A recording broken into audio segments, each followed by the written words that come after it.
Here are 5 of our scrolls. We actually have a few more, but they're all handwritten on parchment with a certain type of ink, and some of them are over 100 years old. The whole Christian community, the whole Jewish community, if they would come together and work together for a shared vision, we understand that the outcome of that could be so unbelievable.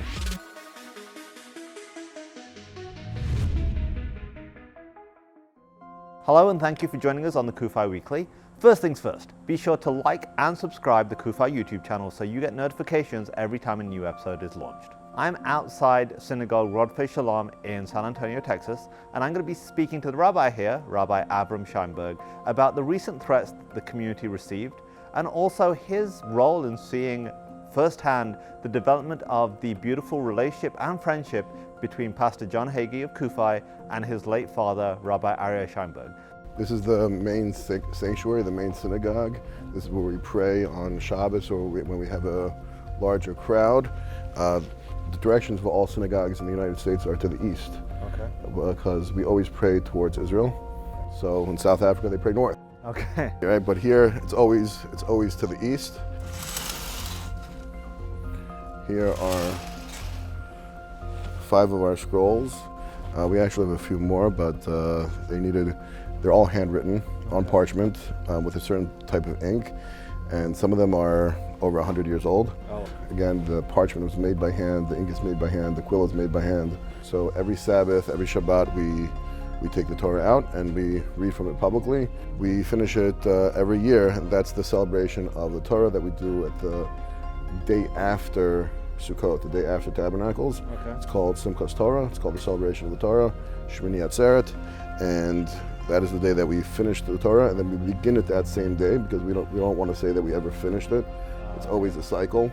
So we finish it and we start it right away. We start the next part in Genesis right away. So this used to be the main sanctuary, the main synagogue. We now use this during the week, and we have classes here and study here.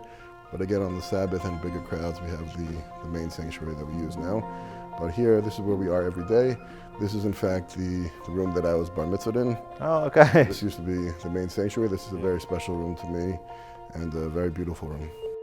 So recently, San Antonio was at the focus of global media attention to do with anti-Semitism. There was a credible threat against the Jewish community in San Antonio, and that prompted some synagogues to actually close. Can you tell us a little bit about that and what that was like, having to deal with that and manage that situation? Sure. I was actually in Israel for a while that was happening, but we received a threat. We received a notification earlier in the week from the Jewish community. They have been contacted by the FBI that there was a credible threat on a synagogue in Texas. They didn't know where, they didn't know in San Antonio. In all of Texas, there was a credible threat. And so they asked us to take that into consideration. Friday or Saturday morning, we received information that the threat was actually in San Antonio. So we already had our security team, and we had police officers that we had hired to assist. You know, I'm sure you've seen the statistics that anti-Semitism is rising, or has risen. It's at highest rates in the US. What is it like for you on a day-to-day basis as somebody who is visibly Jewish, living in the United States, living in Texas? I think living in San Antonio, the community here is unbelievable. I only feel support, and that we're part of a great city that has a lot of diversity and different cultures here in San Antonio. We have had some incidences here in San Antonio. Last year we had a group that was protesting here in San Antonio around the supermarket, around the HEB that carries kosher food, and near the JCC, the Jewish Community Center. I feel that most of those people were not local people and are fringe people. Overall, I feel that the city is very welcoming and engaging, and I feel very safe here. So, Rabbi, you have a very unique position in essentially having a front seat view of Pastor Hagee and your late father of blessed memories friendship, which essentially rewrote a chapter of Christian-Jewish history and the relationship. Can you give us some insight into that? What impact that's had on you, and how was it growing up around that? Because the friendship that Pastor and Rabbi had was so unique. and has changed, I would say, for so many people, the very direction of the Christian-Jewish relationship in the United States, if not globally. Of course. So even on a personal level, it was much like that.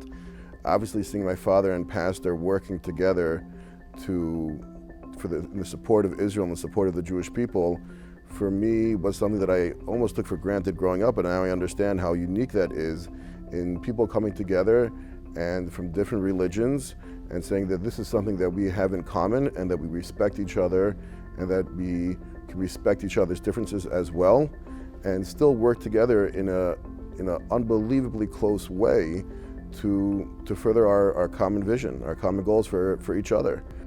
I guess my final question, having had the perspective and the viewpoint that you've had on this, what do you see as the future of Christian-Jewish relations in this country? As much as we've done so far in terms of starting that relationship, I think there's so much more that relationship can grow. And I think there's so much more that it can grow within our communities as well.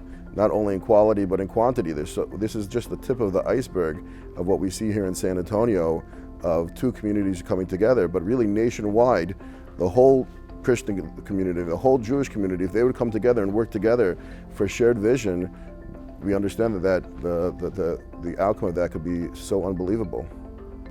Rabbi, thank you so much for your time. Really appreciate you sitting down and talking to us. Of course, thank you.